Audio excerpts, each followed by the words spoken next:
الحمدللہ رب العالمین والعاقبۃ للمتقین والصلاۃ والسلام علی رسولہ النبی الکریم بسم اللہ الرحمن الرحیم۔ ARYQ ٹی وی کے ناظرین السلام علیکم ورحمۃ اللہ وبرکاتہ۔ پروگرام عظمت رسول صلی اللہ علیہ وآلہ وسلم کے تحت ARYQ ٹی وی کے پلیٹ فارم سے ماہ ربیع النور شریف کی پرکیف بہاروں کے اندر میں اور آپ اپنے لمحات گزار رہے ہیں۔ روز آفرین سے تخلیق کائنات کے بعد اللہ وحدہ لا شریک نے بندگان خدا کی رہنمائی کے لیے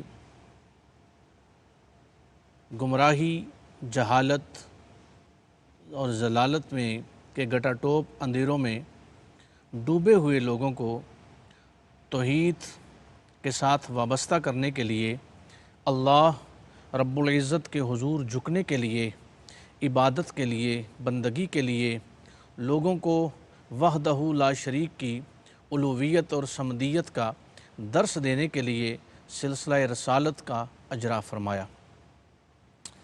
حضرت جناب سیدنا آدم علیہ السلام علی نبینا علیہ الصلاۃ والسلام سے لے کر حضور نبی رحمت صلی اللہ علیہ وآلہ وسلم تک 1,24,000 کم و بیش انبیاء علیہم السلام جلوہ گر ہوئے اور اپنے اپنے ادوار کے اندر لوگوں کو اللہ وحدہ لا شریک کی بارگاہ میں جھکنے کا سلیقہ سکھاتے رہے۔ قرآن مجید فرقان حمید لا ریب کتاب کے اندر اللہ رب العزت ارشاد فرماتا ہے کہ ہم نے پھر بعض رسولوں کو بعض پر فوقیت عطا فرمائی، فضیلت عطا فرمائی۔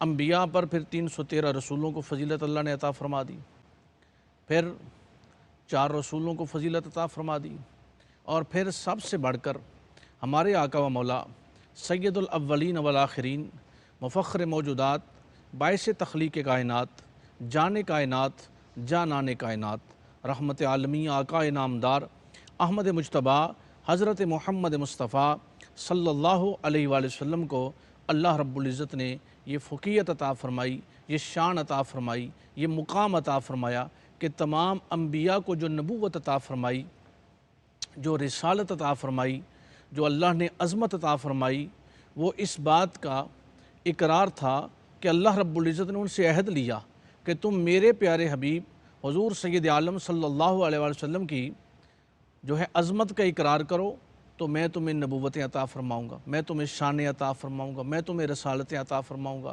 میں تمہیں امتیں عطا فرماؤں گا، تمہاری شریعت ہوگی، تمہارا کلمہ ہوگا، تمہارا نام ہوگا، تمہاری عزت ہوگی، تمہاری عظمت ہوگی، تمہارا بول بالا ہوگا، لیکن اس کس وجہ سے ہوگا کہ میرے آخری رسول حضرت محمد مصطفیٰ صلی اللہ علیہ وآلہ وسلم کی عظمت کا تم بھی اقرار کرو۔ ناظرین کرام، ایمان کو کس کسوٹی پر پرکھا جائے اور کیسے پتہ چلے کہ بندہ مومن ہے، صاحب ایمان ہے، اور ایماندار بندے کا، مومن کا کون سا وہ عمل ہے کہ کس تقاضے سے اس کو جو ہے مومن کہا جاتا ہے، تو وہ ایک ہی بات ہے، تعلق بالرسالت۔ اگر فقط اللہ سے تعلق ہو، توحید کا ہی بندہ کاربند ہو، اور پھر عقل و فہم، دانش و بینش، سائنس و ٹیکنالوجی کے تحت اور اس کا جو ادراک ہے وہ اللہ کی توحید کو مانے، تو اس کو مسلمان نہیں کہا جا سکتا۔ مسلمان وہی ہے، صاحب ایمان وہی ہے جو تعلق بالرسالت کے ساتھ اللہ وحدہ لا شریک کو مانتا ہے، جو اللہ کے رسول کے کہنے پر اللہ کو اللہ مانتا ہے، اللہ کو واحد مانتا ہے، احد مانتا ہے، یکتا مانتا ہے، صمد مانتا ہے۔ وہ تعلق بالرسالت ہے کہ جو بندوں کو اللہ کے ساتھ جوڑتا ہے۔ جناب سیدنا آدم علیہ السلام جلوہ گر ہوئے، فرمایا میری امت پڑھو لا الہ الا اللہ۔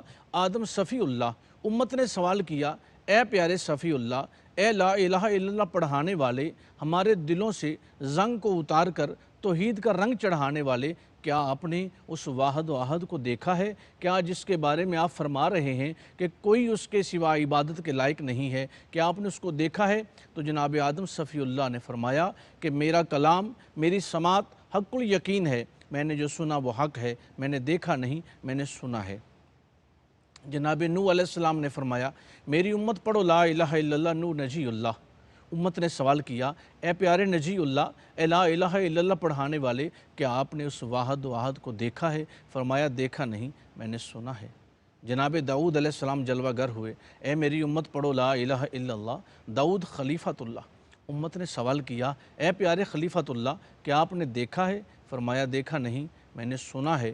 جناب ابراہیم علیہ السلام جلوہ گر ہوئے، اے میری امت پڑھو لا الہ الا اللہ، ابراہیم خلیل اللہ۔ امت نے سوال کیا اے پیارے خلیل اللہ، کعبۃ اللہ کو تعمیر فرمانے والے، کیا آپ نے اس واحد واحد کو دیکھا ہے؟ جواب ملتا ہے دیکھا نہیں، میں نے سنا ہے۔ جناب اسماعیل علیہ السلام جلوہ گر ہوئے، اے میری امت پڑھو لا الہ الا اللہ، اسماعیل ذبیح اللہ۔ امت نے سوال کیا کیا آپ نے دیکھا ہے؟ فرمایا دیکھا نہیں، میں نے سنا ہے۔ جناب موسیٰ کلیم اللہ علی نبینا علیہ الصلاۃ والسلام جلوہ گر ہوئے، اے میری امت پڑھو لا الہ الا اللہ، موسیٰ کلیم اللہ۔ امت نے سوال کیا اے پیارے کلیم اللہ، کیا آپ نے دیکھا ہے؟ فرمایا دیکھا نہیں، میں نے صفات کی تجلی سے نظارہ پایا ہے۔ جناب عیسیٰ روح اللہ علی نبینا علیہ الصلاۃ والسلام جلوہ گر ہوئے، اے میری امت پڑھو لا الہ الا اللہ، لا الہ الا اللہ عیسیٰ روح اللہ۔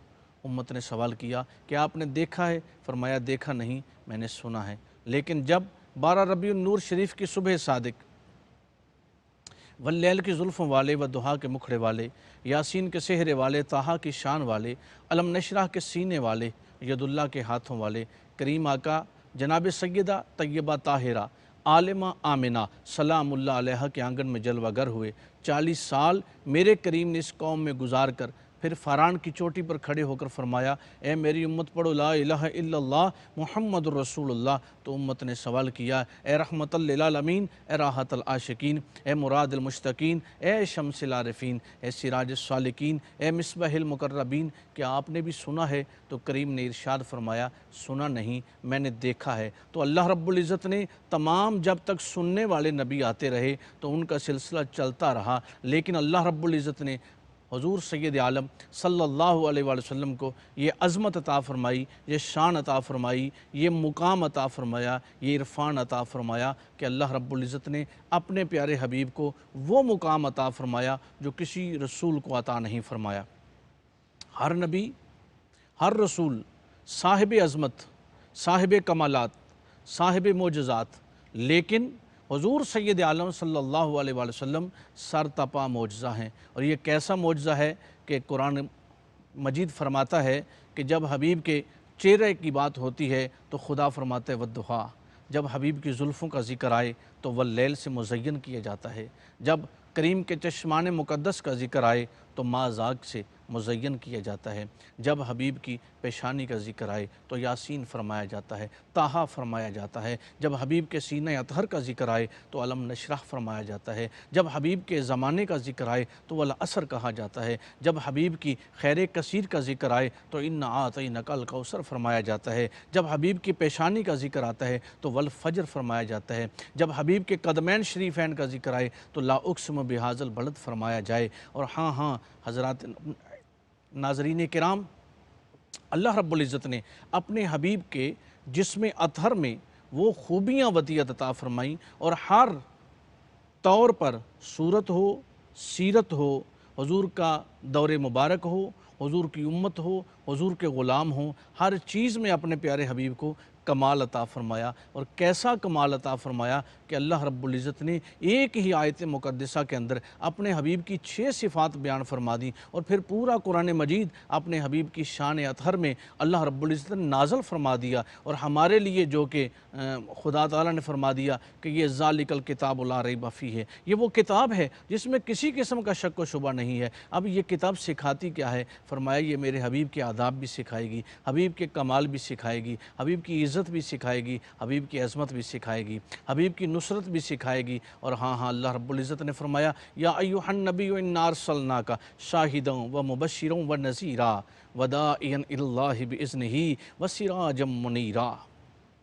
دیکھیں نا قرآن مجید کے اندر اللہ رب العزت نے جتنے انبیاء جلوہ گر ہوئے ان کے نام لے کر ان کو مخاطب فرمایا، خطاب فرمایا، ان کا ذکر آیا تو ان کے ناموں سے آیا ہے۔ لیکن جب حضور سید عالم صلی اللہ علیہ وسلم کا ذکر پاک کیا جاتا ہے تو کہیں یا ایھا النبی فرمایا گیا، کہیں یا ایھا الرسول فرمایا گیا، کہیں یا ایھا المزمل فرمایا گیا، کہیں یا ایھا المدثر فرمایا گیا، کہیں حضور کی اداؤں کا ذکر کیا گیا، کہیں حضور کے کمالات کا ذکر کیا گیا، اور کہیں حضور کی جو ہے فصاحت و بلاغت کو بیان کیا گیا۔ حضرات کرامی قدر، ناظرین کرام، حضور سید عالم صلی اللہ علیہ وآلہ وسلم کے کمالات میں یہ بات شامل ہے کہ اللہ رب العزت نے قرآن مجید فرقان حمید کے اندر 100 کے قریب ایسے مقامات ہیں کہ جہاں اپنا اور اپنے پیارے محبوب حضور سید عالم صلی اللہ علیہ وآلہ وسلم کا ذکر اکٹھا کیا ہے، جہاں اللہ نے اپنا ذکر فرمایا، ساتھ اپنے رسول کا ذکر فرمایا۔ اور پھر قرآن مجید کے اندر 38 کے قریب مقامات ایسے ہیں کہ جہاں اللہ رب العزت نے اپنی اور اپنے حبیب کی اطاعت اور محبت کو ساتھ ساتھ ذکر فرمایا، اور فرمایا گیا کہ جو میری اطاعت کرتا ہے وہ میرے رسول کی اطاعت کرے گا، جو مجھ سے محبت کرنا چاہتا ہے وہ میرے رسول کی محبت کرے، جو میرے ساتھ غلامی کا دعویٰ، میرے ساتھ عبدیت کا دعویٰ کرنا چاہتا ہے میرے رسول کے ساتھ غلامی کا دعویٰ کرے۔ اور کیوں فرمایا گیا؟ بے شمار دیکھیں، فرمایا گیا کہ اللہ اور اللہ کے رسول کو جو ہے وہ نافرمانی مت کرو، ادب کرنا ہے تو اللہ اور اللہ کے رسول کا کرو۔ بھئی یہاں نافرمانی تو رسول کی جا رہی ہے، لیکن ساتھ لفظ اللہ بھی آ رہا ہے۔ کیوں؟ یہ اجلال رسول ہے، حضور کی عظمت کی وجہ سے، حضور کی عزت کی وجہ سے فرمایا گیا صرف رسول کی نافرمانی تم کر رہے ہو یہاں، لیکن یہ رسول کی نافرمانی نہیں ہے، یہ وحدہ لا شریک کی نافرمانی ہے۔ محبت رسول کے ساتھ کرتے ہو، لیکن یہ کریم کے ساتھ محبت نہیں ہے، اللہ وحدہ لا شریک کے ساتھ محبت ہے۔ اطاعت و نصرت تو کملی والے کی جا رہی ہے، لیکن وہ اطاعت و نصرت اللہ وحدہ لا شریک کی ہے۔ اور یہاں گستاخی، بے ادبی رسول کی جا رہی ہے، لیکن فرمایا وہ رسول کی نہیں، وہ اللہ کی جا رہی ہے۔ تو قرآن مجید کے اندر اللہ رب العزت نے اپنے پیارے حبیب کے آداب سکھائے، حبیب کی عظمت سکھائی، اور جو چیز رسول اللہ صلی اللہ علیہ وسلم کے ساتھ جڑی ہوئی ہے اس کو بھی عظمت والا بنا دیا۔ قرآن مجید بھی عظمت والا، حضور کے اصحاب بھی عظمت والے، حضور کے اہل بیت اطہار بھی عظمت والے، حضور کے ساتھ جڑی ہوئی یہ امت مرحومہ، اللہ رب العزت فرمایا کنتم خیر امہ، تم بہترین امت ہو۔ اس سے پہلے بھی تو اتنی امتیں آئیں، لیکن یہ بہترین امت ہونے کا ٹائٹل اس امت کو کیوں دیا جا رہا ہے؟ اس لیے کہ یہ رسول اللہ صلی اللہ علیہ وآلہ وسلم کی امت ہے، یہ کملی والے کریم آقا کی امت ہے، تو یہ عظمت رسول کی وجہ سے اس امت کو بھی عظمت دی جا رہی ہے۔ اور نبی اکرم صلی اللہ علیہ وسلم کو اللہ رب العزت نے اتنی عظمت، اتنا کمال عطا فرمایا اور اتنا کامل کمال عطا فرمایا کہ ہر اول و آخر میں ذکر رسول کو شامل فرما دیا۔ انبیاء کو عزت دے دی تو رسول کی وجہ سے، کائنات کو عزت دی تو رسول خدا صلی اللہ علیہ وسلم کی وجہ سے۔ اور کیوں نہ عزت دی جاتی؟ اللہ رب العزت نے فرمایا کہ میں نے یہ جو رسول بھیجا ہے یہ عظمت والا رسول ہے، یہ نصرت والا رسول ہے، کیا کرو، تمہارے لیے کیا لازم ہے؟ تو رب کائنات نے فرمایا کہ تم اس رسول کی عظمت کا اقرار کرو، اس رسول کی عظمت کا تکرار کرو، اس رسول کی عظمت کے گیت گاؤ، اس رسول کی عظمت کو مانو، تو پھر کیا ہوگا؟ فرمایا کہ جو میرے رسول کی عظمت کو مانے گا میں اس کے ایمان کو مانوں گا، میں اس کے ایمان کو قبول کروں گا۔ تو اللہ رب العزت مجھے اور آپ کو تعلق بالرسالت پہ مضبوط اور محکم رہنے کی توفیق عطا فرمائے، اور عظمت رسول صلی اللہ علیہ وسلم پر کاربند رہنے کی توفیق عطا فرمائے۔ کل تک کے لیے اجازت دیجیے، اللہ حافظ۔